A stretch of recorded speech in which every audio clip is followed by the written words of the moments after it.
a las sillas de ustedes para pedirles la ficha de participación. Así que por favor llenen esa ficha, que dentro de unos minutos va a acercarse el personal colaborador para pedírsela. Vamos a agradecer que vayan haciéndolo a fin de que ustedes certifiquen su participación. A continuación, convocamos al tercer expositor del Encuentro Científico Internacional 2015 de invierno. Estamos convocando al Magíster Jason Jerry Atoche Medrano, de la Universidad Nacional de Brasilia, donde se es actualmente doctorando, Magíster en Ciencias Jason Jerry Atoche Medrano. El tema de su exposición es nanopartículas de magnetita nanodispersas. Las palmas de todos nosotros son muy fuertes para recibirlo. Doctor, por favor. Buenos días a todos. Quiero agradecer de manera bastante entusiasta a los organizadores del evento. Yo considero que este tipo de eventos contribuye mucho para el desenvolvimiento científico de nuestro país. Bien, como lo mencionó el presentador, el tema que voy a presentar es estudio comparativo de la síntesis de nanopartículas de magnetita, en este caso monodispersas. Siguiente, por favor. ¿Cómo estamos hablando de nanopartículas? Primero vamos a hacer una breve introducción para entender qué significa hablar de un sistema nanoparticulado. Para tener una idea de la magnitud de un sistema nanoestructurado, vamos a considerar esta línea que podemos apreciar, donde el tamaño de una célula de una bacteria oscila entre 1 y 10 micrómetros. Si comenzamos a reducir el tamaño, a considerar una escala menor de tamaño, podemos alcanzar los 100 nanómetros, que son de la orden de los virus. Si seguimos disminuyendo el tamaño, vamos a llegar al tamaño de 10 nanómetros, que aproximadamente son el tamaño de las proteínas, y continuando en ese orden podemos alcanzar tamaños de estructuras de ADN de 1 nanómetro y hasta llegar a un átomo, ¿no? Entonces, sí podemos hacer una comparación del tamaño de escala que estamos considerando. Cuando hablamos de estructuras nanométricas, vamos a trabajar en escala menores a 100 nanómetros. Lo que hace interesante de trabajar con estructuras nanométricas es que cuando nosotros disminuimos el tamaño de estos materiales, las propiedades físicas, químicas, ópticas que estamos acostumbrados a tamaño bulk o a tamaño normal, mudan cuando nosotros trabajamos en esta escala nanométrica, abajo de 100 nanómetros. Entonces, lo que nos está ofreciendo trabajar con sistemas nanoparticulares es obtener nuevas propiedades que pueden ser aprovechadas en diversas áreas. Siguiente, por favor. Así como cuando ya entendemos que cuando disminuimos el tamaño de estas estructuras, surgen estas nuevas interesantes propiedades. Por ejemplo, si consideramos una disminución del tamaño abajo de 25 nanómetros, la relación entre superficie y volumen de la partícula aumenta enormemente. ¿Y qué consecuencia trae que aumente esa relación? Es que el área superficial también aumenta mucho. Eso propicia a que podamos aprovechar esas propiedades nuevas debido a la gran reactividad, porque cuando disminuimos el tamaño tenemos una mayor área superficial. Pero, a su vez, así como aparecen estas nuevas propiedades, también aparecen otras propiedades que tienen que ser consideradas debido a las aplicaciones que pueden ser utilizadas. Por ejemplo, debemos considerar que cuando tenemos un sistema nanoestructurado, los átomos superficiales, el contorno, la superficie, el límite, presenta también menos coordinación que los átomos que están más cerca al núcleo. Entonces, ese desarreglo que existe en el límite de estas nanopartículas también tienen que ser consideradas cuando queramos aplicar para algún fin sistemas nanoparticulados. Siguiente, por favor. Ok, dentro de estos sistemas nanoparticulados, Nosotros, en nuestra línea de pesquisa que estamos desenvolviendo en la Universidad de Brasilia, en este caso trabajamos con nanopartículas magnéticas. Cuando yo hablo de nanopartículas magnéticas, puedo considerar metales como el ferro, cobre, el níquel, o puedo trabajar con óxidos metálicos. ¿Por qué es más conveniente trabajar con óxidos metálicos, como en este caso es las ferritas, magnetita propiamente dicho, F3 o 4? Porque estos metales, ferro, cobre, níquel, de por sí ellos tienden a oxidar. Si ellos oxidan, ellos pierden estabilidad. Lo que yo estoy interesado es en obtener un sistema estable, dependiendo la aplicación que yo quiero. Entonces, voy a preferir trabajar con óxidos metálicos debido a que ellos presentan mayor estabilidad. ¿Cuáles son otras ventajas que yo puedo obtener de un sistema nanoparticulado de óxidos metálicos? Dependiendo del tipo de, en este caso de ferrita que yo trabaje, puede ser magnetita, goetita, magemita, dependiendo cuál use, voy a tener una mayor o menor magnetización. Ellos poseen, debido a su reducido tamaño, gran reactividad de superficie, como ya había mencionado. Conforme disminuimos el tamaño, aumenta el área superficial, lo que es beneficioso si uno quiere, por ejemplo, utilizar la superficie para cargar algún fármaco en aplicaciones biológicas. Y estos óxidos metálicos pueden ser dispersados en solventes, ¿no? Entonces, vamos a mencionar otros ejemplos de las aplicaciones. Siguiente, por favor. Bien, si yo tengo una idea de cómo funcionan estas nanopartículas que presentan nuevas propiedades a escala nanométrica, ¿cómo es que yo obtengo este sistema nanoparticulado? Básicamente existen dos formas de obtener sistemas nanoparticulados, bottom-up y top-down. Bottom-up refiere básicamente al tipo de nanopartículas que yo puedo obtener a partir de precursores básicos, es decir, que yo voy a construir de abajo para arriba, conseguir esta estructura nanoparticulada. Entonces yo voy a partir de precursores y a partir de ellos comienzo a construir mi sistema nanoparticulado. Usualmente el bottom-up es obtenido a través de métodos químicos y el método top-down es el método contrario. Ya no voy de abajo para arriba, sino al revés, de arriba para abajo. En este sistema utilizamos métodos físicos, por ejemplo, como molienda, ¿no? Yo puedo partir de un material bulky, grande, y comienzo a molerlo hasta disminuir cada vez más el tamaño, hasta conseguir sistemas nanométricos. Otra diferencia grande entre este sistema bottom-up y top-down es que en este sistema, por métodos químicos, yo obtengo un mejor control de mi resultado. Es decir, aquí yo puedo obtener mejor control tanto en el tamaño, en la distribución, formas, etc. Aquí es más difícil obtener un control adecuado de nuestro producto final. Siguiente, por favor. En mi caso, yo trabajo en nuestra línea de pesquisa con ferrofluidos magnéticos. Un ferrofluido podemos entender como una solución coloidal estable que posee tanto propiedades magnéticas como de fluido. Esta solución coloidal está en un equilibrio tanto de fuerzas magnéticas, porque recordemos que él posee propiedades magnéticas, entonces se le va a tender a agregarse. Para eso precisamos recubrirlos o causar una repulsión, tanto puede ser electrostática, estérica, para que haya un equilibrio y él mantenga esa estabilidad de fluido. Entonces, un ferrofluido es justamente esta solución coloidal estable. Siguiente, por favor. Existen diversas aplicaciones que pueden ser utilizadas para estas nanopartículas magnéticas. Siguiente, por favor.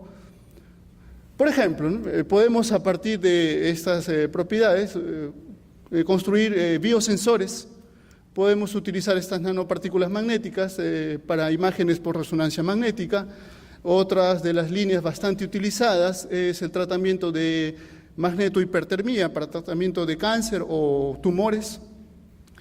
También pueden ser empleados para utilizarse como biomateriales en algunos implantes que ya están siendo utilizados debido a la biocompatibilidad que presentan estos materiales. Siguiente, por favor. Entonces, si ya entendemos que existen dos métodos método químico, método físico. Dentro del método químico existen una gran cantidad de síntesis para obtener estos sistemas nanoparticulados. Cada día, si nosotros revisamos la bibliografía, existen diversas mejoras de los métodos ya existentes. Coprecipitación química es uno de los métodos clásicos para obtener este sistema nanoparticulado, de composición térmica, microemulsión, por pirólisis de láser, etc. Es decir, existe ya en la bibliografía una serie de métodos bastante bien establecidos para obtener estos sistemas. En este trabajo voy a presentar la diferencia que puedo encontrar en estos dos sistemas, coprecipitación química y decomposición térmica, para obtener este sistema nanoparticulado. Siguiente, por favor. Cada método que yo escoja va a traer como consecuencia un producto final con propiedades específicas. Es decir, si usted elige un método A, un método B o un método C, el resultado también va a ser diferente un de cada otro. Entonces, vamos a obtener formas, tamaños, composición y arquitecturas de nuestro producto final dependiendo de la ruta que usted siguió. A su vez, él le va a poseer también propiedades físicas diferentes. Entonces, va a depender mucho del método que usted elija, las propiedades que usted va a obtener. Siguiente, por favor. Entonces, ¿cómo es que puedo controlar esos factores que ya había mencionado en esta síntesis? Diferentes factores pueden ser controlados para obtener el resultado deseado, como por ejemplo la concentración de los surfactantes, solventes, a temperatura, presión, tiempo, agitación, etc. Una serie de factores que deben ser considerados van a influenciar al final de cuentas en su resultado y las propiedades que va a obtener. Siguiente, por favor. Como ya había mencionado, vamos a presentar estos dos métodos en medio acuoso, coprecipitación química y descomposición térmica. Siguiente, por favor. Mediante el método de coprecipitación química mezclamos dos óxidos de ferro y adicionamos una base fuerte para obtener precipitación del sistema, en este caso magnetita. Esto puede ser obtenido mediante agitación y también con un incremento de temperatura. Cuando nosotros utilizamos el método de coprecipitación química, conseguimos primero una supersaturación y después una nucleación de magnetita y posteriormente el crecimiento, ¿no? En ese orden es que he formado el sistema nanoparticulado que obedece a esta reacción química, ¿no? Aquí podemos observar que M representa un elemento metálico monovalente. Siguiente, por favor. Y aquí estamos presentando el método de decomposición térmica. Aquí, a diferencia de mezclar óxidos de ferro y adicionar una base, aquí mezclamos otros reactivos, como aquí un precursor organometálico, surfactantes, soleilamina, ácido oleico, un reductor, hexadodecanodiol. Todo este conjunto es incrementado a la temperatura hasta 290 grados y mantenido durante 1 hora. Y finalmente, cuando ya obtenemos el sistema en ferro fluido, vamos a lavar este ferro fluido y después puede ser dispersado en hexano. ¿Okay? Aquí estamos presentando la ecuación química que representa el modelo de descomposición térmica y este es el sistema que utilizamos para el método de descomposición térmica. Una manta aquecedora es controlada a temperatura para no oxidar, es decir, aquí el medio ambiente sería un gas inerte, argón, y un tubo refrigerante, y así como aquí o termómetro para controlar esta temperatura. Siguiente, por favor. Aquí estamos representando cómo es que sucede el proceso de descomposición térmica. Iniciamos a temperatura ambiente, vamos elevando la temperatura, a esta temperatura acontece la reducción parcial de ferro 3 para ferro 2, a esta otra temperatura la generación del complejo precursor y finalmente a esta otra temperatura la descomposición de los complejos y la posterior nucleación. ¿Okay? Siguiente, por favor. Esto es prácticamente el sistema que nosotros utilizamos, ¿no? La manta aquecedora que llegamos hasta 200 grados, aquí el termómetro, aquí está el tubo con gas y aquí el tubo para esfriar, ¿no? Finalmente vamos a obtener un ferrofluido, y este ferrofluido va a poseer, digamos, un recubrimiento debido a estos surfactantes que les van a proporcionar una repulsión estérica, evitando que estas nanopartículas que poseen propiedades magnéticas se atraigan unas a otras y finalmente se aglomeren precipitando, ¿eh? Recuerde que un sistema de ferrofluido es un sistema coloidal estable. Siguiente, por favor. Para la caracterización de ambos sistemas, tanto coprecipitación como decomposición térmica, utilizamos difracción de rayos X con este comprimento de onda, microscopio electrónico de transmisión, con un campo de 250.000 veces de ampliación, y fue utilizado un ajuste log normal para la distribución de tamaños. Siguiente, por favor. Siguiente. Ok, esos son los equipamientos que hemos utilizado para la caracterización de los materiales, difracción de rayos X y un microscopio electrónico de transmisión. Siguiente, por favor. Para la determinación del tamaño podemos utilizar cualquiera de estas formas, utilizando fórmula de Scherrier o gráficamente el método de Williamson-Hall. En este caso vamos a utilizar el método de fórmula de Scherrier para calcular el tamaño de la estructura cristalina de nuestras nanopartículas magnéticas. Siguiente, por favor. La ecuación de Scherrier es conocida bastante en caracterización de nanopartículas magnéticas.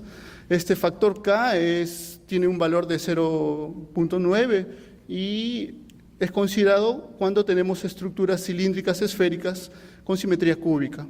Comprimento de onda utilizado en un equipamiento de 1,54 Armstrongs. Este término beta aquí representa el ancho de la base media del pico considerado para el cálculo, y este ángulo es el ángulo correspondiente con el máximo pico en el difractograma que vamos a obtener. Siguiente, por favor. Aquí lo que estamos observando es una microscopía electrónica de transmisión de las nanopartículas obtenidas por coprecipitación química. Y si podemos observar, bueno, nada para ver directo, aquí tenemos una escala de 100 nanómetros. Mediante coprecipitación química observamos que tenemos un sistema aglomerado, es decir, las nanopartículas metálicas están presentes, pero están en una forma aglomerada. Como ya había mencionado, yo puedo modificar tanto la velocidad con la que estoy agitando el sistema a la hora de sintetizar las nanopartículas, puedo variar también la temperatura a la cual estoy sintetizando. Cuando yo modifico esos factores utilizando el método de coprecipitación química, también, además de obtener un sistema pseudoesferoidal, en este caso polidisperso, porque tengo partículas pueden ser pequeñas, agregadas, y otras bien mayores, también puede obtener otra forma alargada en forma de bastones. Entonces, depende cómo es que usted modifica en la síntesis los procesos, tanto velocidad, tiempo, concentración, es que usted obtiene un sistema u otro. Siguiente, por favor. Aquí estamos mostrando la difracción de rayos X, el método de coprecipitación química. Estos índices de Miller están dando cuenta de que existe presencia de magnetita, F3 o 4, ¿no? Y estamos observando también otras bandas que es debido a que están apareciendo otros fases de óxidos de ferro también. Siguiente, por favor. Ya en el caso de decomposición térmica, podemos observar que existe una gran diferencia en la forma de las nanopartículas obtenidas, ¿no? Aquí observamos una distribución monodispersa, es decir, las nanopartículas no diferencianse mucho de un para otro. Es tamaño bastante similar, estamos en una escala de 50 nanómetros, las nanopartículas obtenidas son un promedio de 10 nanómetros. Entonces, esta forma monodispersa, esférica y bien distribuida es bastante favorable en este caso para aplicaciones biológicas, que es el área donde nosotros trabajamos. Siguiente, por favor. Aquí hemos hecho un histograma de la distribución de tamaño de las nanopartículas obtenidas por descomposición térmica. El tamaño obtenido es aproximadamente de 10,48 nanómetros, una desviación estándar de 0,1, mediante ajuste log normal. Siguiente, por favor. Aquí estamos mostrando la difracción de rayos X para las nanopartículas obtenidas por decomposición térmica y realizamos un ajuste utilizando el programa GISAS. Aquí vemos la forma obtenida en negro y el ajuste lineal que nosotros estamos utilizando, el teórico, el que estamos observando en rojo, y la diferencia entre el experimental y el teórico es la línea que estamos observando aquí, ¿no? Utilizando el programa GISAS nosotros podemos refinar lo que se conoce. ¿Ok? Siguiente, por favor. Ok, entonces, ya para nuestro sistema obtenido por decomposición térmica, el tamaño de la estructura cristalina utilizando difracción de rayos X fue de 9,6 nanómetros y utilizando microscopía electrónica de transmisión fue de 10,5. ¿Por qué existe esa diferencia? ¿Por qué es que no es igual el tamaño en difracción de rayos X con microscopía electrónica de transmisión para mi sistema nanoparticulado, si estoy considerando el mismo sistema? Cuando nosotros utilizamos sistema de difracción de rayos X para caracterizar nuestra nanopartícula, solo estamos considerando la parte cristalina, no estamos considerando los defectos de superficie que inicialmente yo había mencionado. Entonces, ni siempre su sistema que usted obtiene es totalmente cristalino. Él puede poseer algunas deformaciones en la superficie, algunas impurezas, y lo que uno obtiene mediante difracción de rayos X es justamente solo considera la parte cristalina de su sistema. Ya cuando usted utiliza microscopía electrónica de transmisión, él considera toda la estructura en sí de la nanopartícula como un todo. Entonces, la estructura cristalina estaría más en la parte central, como si fuese el núcleo, y los defectos que usted puede encontrar serían en la superficie. No toda su nanopartícula es cristalina, en otras palabras. Entonces, hace sentido que esta microscopía electrónica de transmisión sea mayor que es la difracción de rayos X, porque difracción de rayos X solo analiza a parte cristalina, ¿no? Ok, siguiente, por favor. Bien, como había mencionado, este sistema de ferrofluido es orientado, en caso del estudio de doctorado que estoy realizando para aplicaciones biológicas, tiene que garantizar que sea un sistema biocompatible. Es decir, cuando usted obtiene un sistema nanoparticulado, nadie usa un polvo de nanopartículas de magnetita y coloca en un sistema biológico. Primero tiene que cumplir ciertos requisitos de que sea biocompatible. A eso es que es lo que se le conoce como funcionalización del sistema. Es decir, tiene que ser recubierto con algunos componentes químicos para que él pueda ser inserido dentro de un sistema biológico. Uno de los factores que consideramos es el valor del pH, ¿no? Del potencial de hidrogenio. Aquí nosotros medimos para nuestro sistema cuál es el valor del pH y obtuvimos un valor de 7,23, que es un pH fisiológico, lo que nos estaría permitiendo considerar este ferrofluido para aplicaciones biológicas. Siguiente, por favor.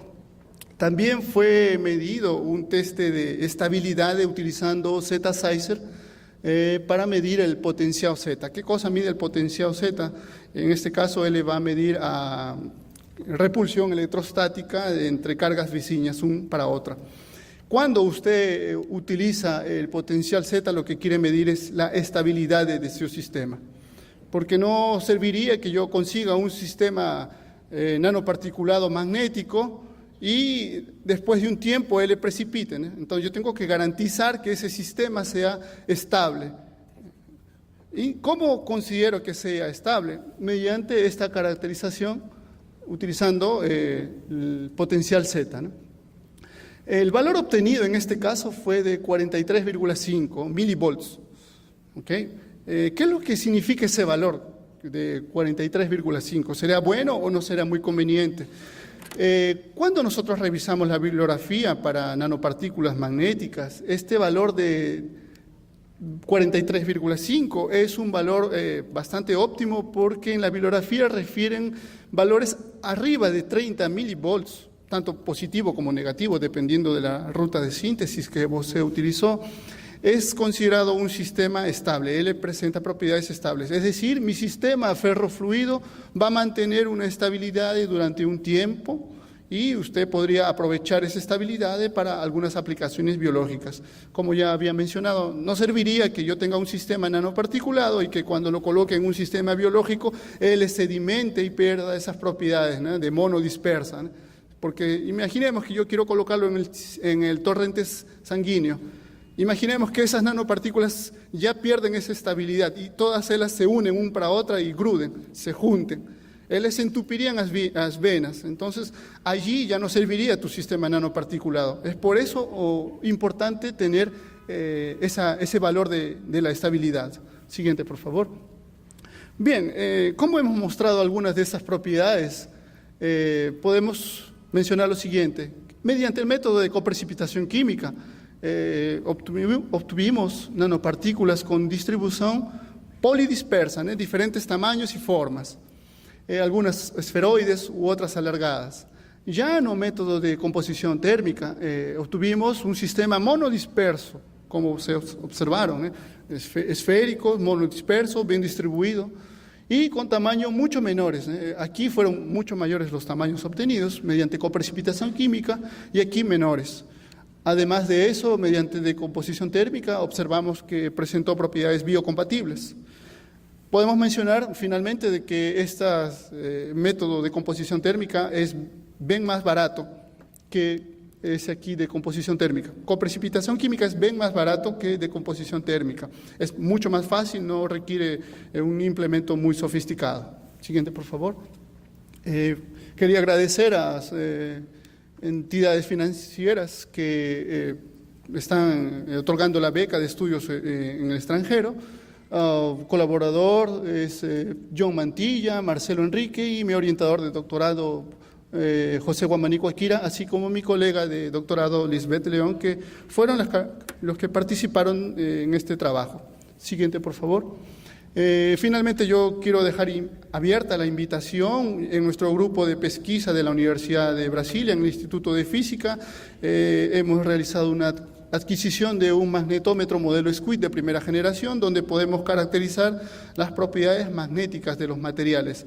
Si alguno de los presentes estuviera interesado en realizar medidas magnéticas o caracterizaciones magnéticas de sus materiales, pueden entrar en contacto con nosotros y nosotros recibimos muy así abiertamente todos los trabajos interesados en realizar estas caracterizaciones magnéticas. Então, sejam todos bem-vindos, como falamos lá em Brasil. Muito obrigado. Gracias, doctor. Un momentito, por favor.